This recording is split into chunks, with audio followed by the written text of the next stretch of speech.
the TicWatch gets a little more rugged.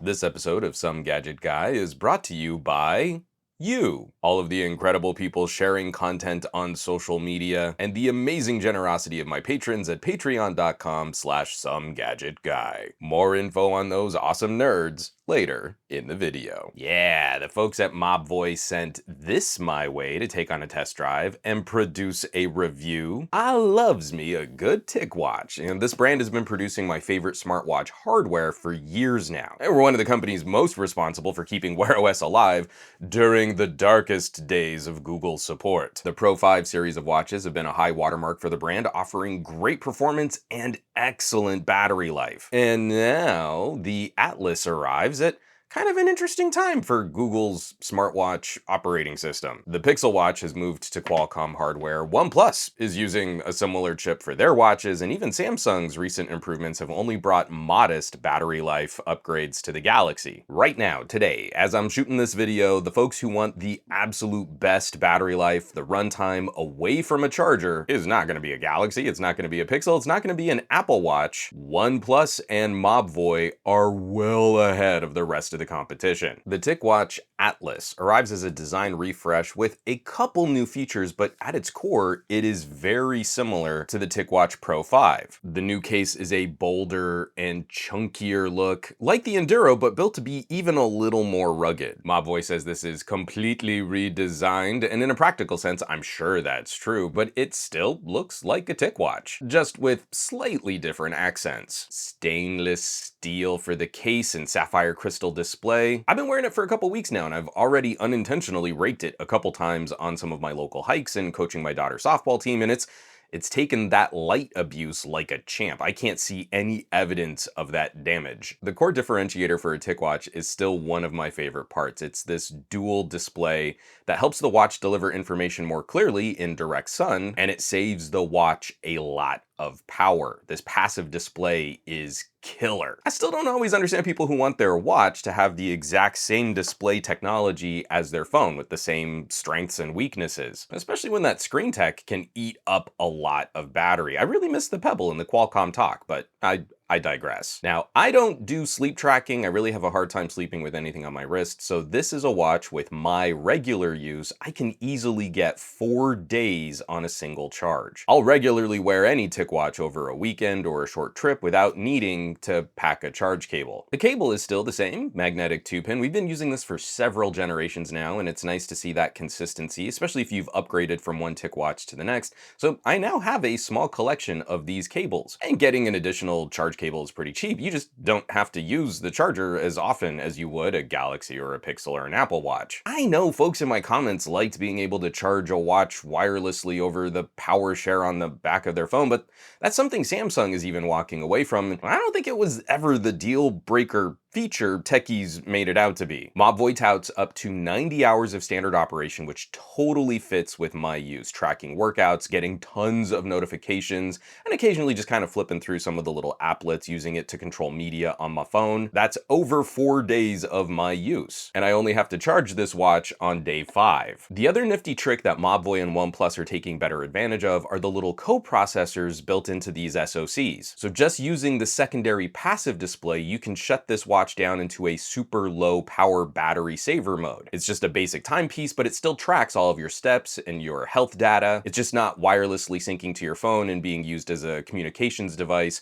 or as a notification machine. The WearOS stuff gets shut down. And in that power saver mode, you can get up to 45 days on a charge. A month and a half, and then you fire it up and it's gonna sync those stats back over to your phone. Standard 24mm straps if you wanna strap your band. It comes with a sporty, rubbery strap that you can pop right on. The supplied strap has this kind of like funny cutout stretchy bit that looks angular and hardcore and more manly. It's the kind of design that I think Rob Liefeld would approve. The strap is fine, it's totally functional, but I'll probably swap it out for another nylon or sporty kind of band. The OLED is a bright and vibrant screen, and you can navigate with swipes, or you can use the crown to scroll up through notifications or down through your little quick toggles. The buttons are a little different than on the Enduro, just slightly different colors and accents. We have a flat circular button up here instead of that ridged rectangle button. And the crown, the click in the crown has less sponge than on the Enduro. The Enduro had this kind of dead zone, this kind of space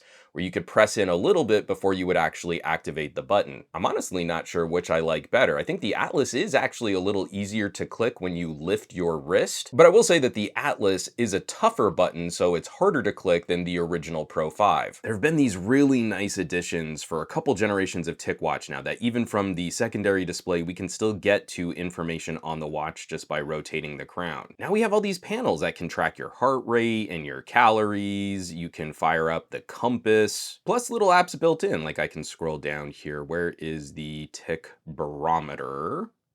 Now a separate readout, you can see exactly your elevation and your workout stats. All things we would expect to see on a premium smartwatch with a focus on fitness and activity tracking. Heart rate, blood ox, we have a temperature sensor. All of this data goes into the Tic Health app. And this Health app was recently redesigned, just giving you these little panels so that you can very easily scan through core and key metrics. It looks a lot more like the companion app that runs on your phone. Now we don't have an ECG, but if I go into the heart rate, it's gonna start tracking my heart rate. Mobvoi has done some really good work with faster polling on these optical heart tracking sensors. And we have lots of little settings in this app. So you have continuous heart rate monitoring, but you can also go into real-time monitoring. After activating real-time monitoring, the heart rate will be monitored per second, and the real-time monitoring will increase the power consumption. Now, this is gonna reduce battery life, but you can track trends a lot closer, and it's enough to warn on heart rhythm issues. You don't have to sit and scan for 30 seconds. It can poll faster in the background and warn of potential issues without any direct user operation.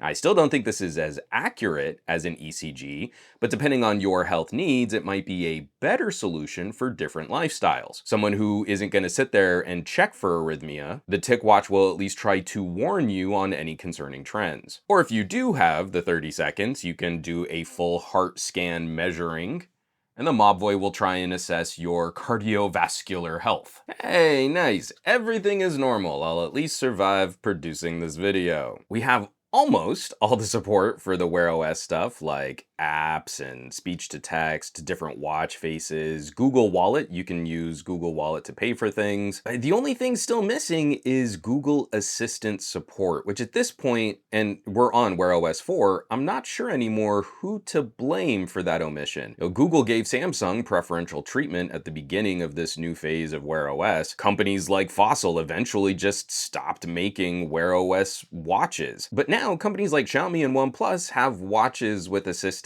so I'm not sure if Mobvoi is just opting not to include that support, or maybe there's some extra development work that's required. But on WearOS 4, we also have those nice features like being able to switch phones without completely nuking the watch. So we've seen significant software updates on the Mobvoi platform, even for a few omissions like Google Assistant. Now, we've got a handful of new features. There's a heat map mode that can track your movement in a sport like soccer or football, which I play neither of those sports, so I wasn't really able to test that out. But I will say that the exercising, that the fitness tracking is noticeably improved. TicWatches used to need sustained movement for around 5 minutes to start auto-tracking a workout, and now this happens in a much shorter window. Here, let me go into settings. I can go down to Tic Motion. And if we auto recognize exercise and start and end notifications, this can now kick on in just about a minute of sustained activity. It's a lot more accurate than previous generations of TicWatch. And finally, there's a new fall detection in SOS mode for the watch, and I want to show you the setup here. Our emergency SOS, if you just rapidly press 5 times, that's going to call an emergency contact. And then we have customization for fall detection, if it's always on or if it's only during an exercise. And then you can set which emergency numbers or contacts to call. The watch can can also send a text message with your location data to your emergency contact. Just a nice peace of mind feature that we saw from some of the bigger players first, like Samsung and Apple, and I really hope that we see this on more fitness trackers and other activity trackers. I really like this lineup of watches. I've really enjoyed TicWatches for a couple generations now. The Atlas arrives as a new flavor of the Pro 5, without completely reinventing the watch, and we kinda don't need to push into newer territory just yet. We don't have any word on when Qualcomm might deliver a new watch chip, as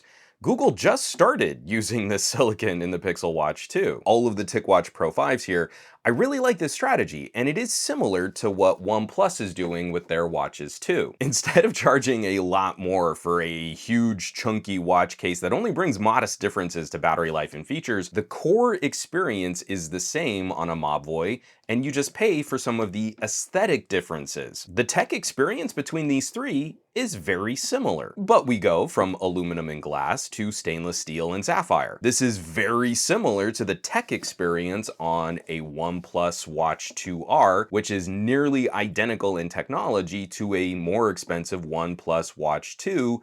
The material differences are what influence the price, not the tech experience. I like that strategy a lot. This is the smallest remaining player making WearOS watches.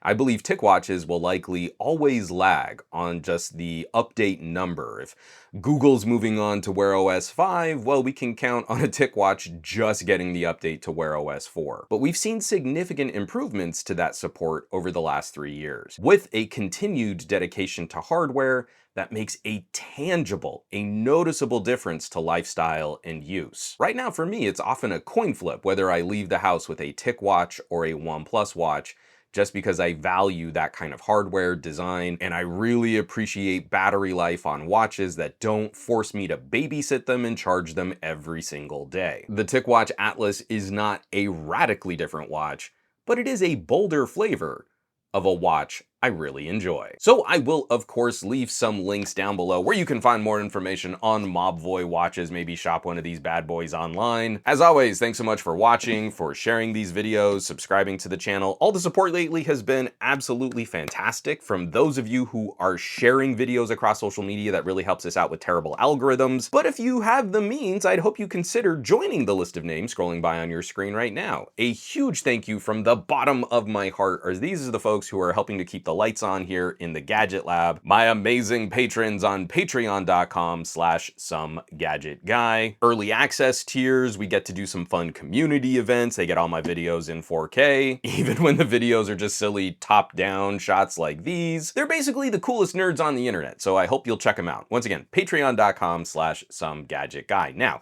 you know where you can find me around the rest of the internet, at SomeGadgetGuy, basically everywhere, but these days I'm trying to spend a bit more time on the Mastodons, a lot less so on the Facebooks, the Instagrams, definitely not on the Twitters, and I will catch you all on the next review.